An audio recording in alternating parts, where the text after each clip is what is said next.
Alright, today we are going to be doing an examination of the ear. You just get to sit there comfortably while I run some tests. The first thing I'm going to do is be looking at the auricles of the ears. I'm going to be looking for position, the color, size, and symmetry of both ears. Next, what I'm going to do is I will be looking at the external ear canal. I'm looking for any redness, swelling, or any discharge that is coming from the ears, both ears, and they both look very good. The next thing I want to do is look at the inside of the ear, but before I do that, I'm going to want to do what's called the tug test. So what I'm going to do is I'm going to pull up and down on your ears, and I'm just going to be touching on both sides, okay? Let me know if you have any discomfort at all.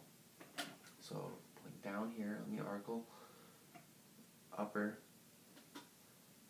Here I'm pushing in on the tragus and palpating mastoid, putting some pressure on there. Any discomfort at all? No.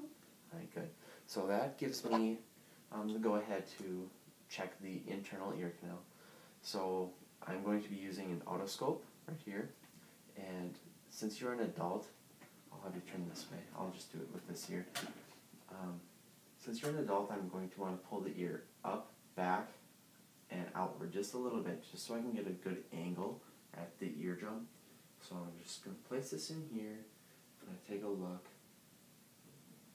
and I'm going to be noting the color inside the ear. I'm looking at any earwax, how much there is, what color it is. I'm looking for any swelling, any discharge at all, and everything looks good. So I'm going to move a little deeper into the ear and angle it slightly downward so I can get a good look at the eardrum. And what I'm looking for is, in a normal eardrum will have a transparent pearly gray tympanic membrane, which it does, and there should be a cone of light anterior and inferior to the umbo, which there is.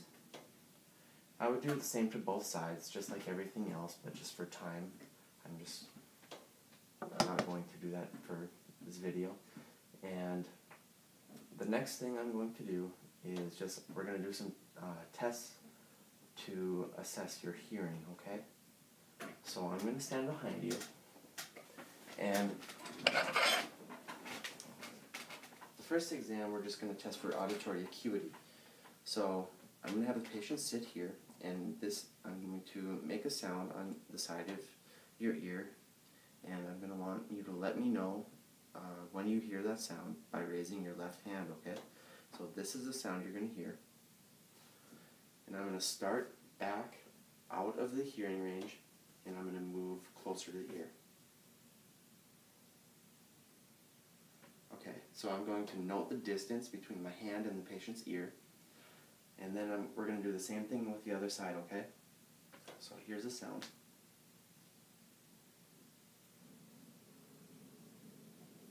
Okay, that's about equal distance, which is normal. Let's just say that the patient had not heard the sound on the left until we were about right here. Then we would be doing a follow-up test called Weber test, and that requires a 512 Hz tuning fork. And what this test requires is for me to get the vibration moving, and I place it on top of the patient's head, like so. And I would ask the patient which side they heard the sound better on. If the patient heard the sound better on the left side, which is the bad side, I would suspect a conductive hearing loss. If the patient heard it better on the good side, I would be suspecting a sensory neural hearing loss of the left ear.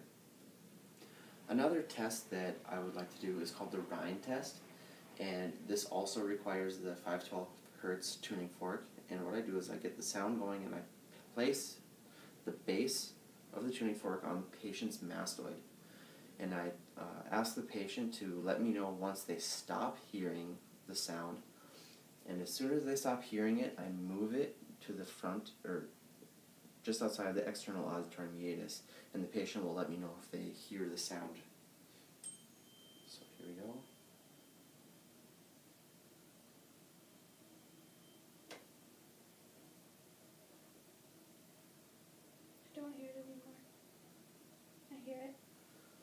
if she hears it, but if she were not to hear it any longer and she would hear it more through the bone, I would expect a conductive hearing loss.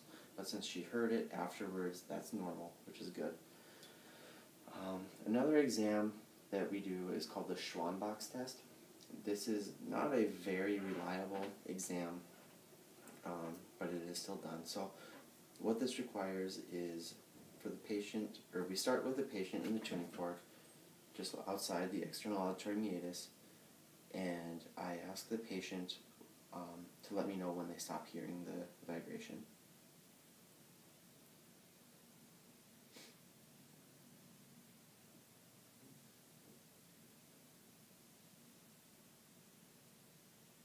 I don't hear it anymore.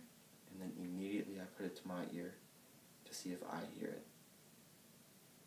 Alright, and if I were to hear it after she said she did not hear it any longer, I would suspect a sensory neural loss of hearing out of the patient's left ear. If the patient does hear it longer than I do, that was probably just a conductive hearing loss by the patient. And that will conclude the examination of the ear.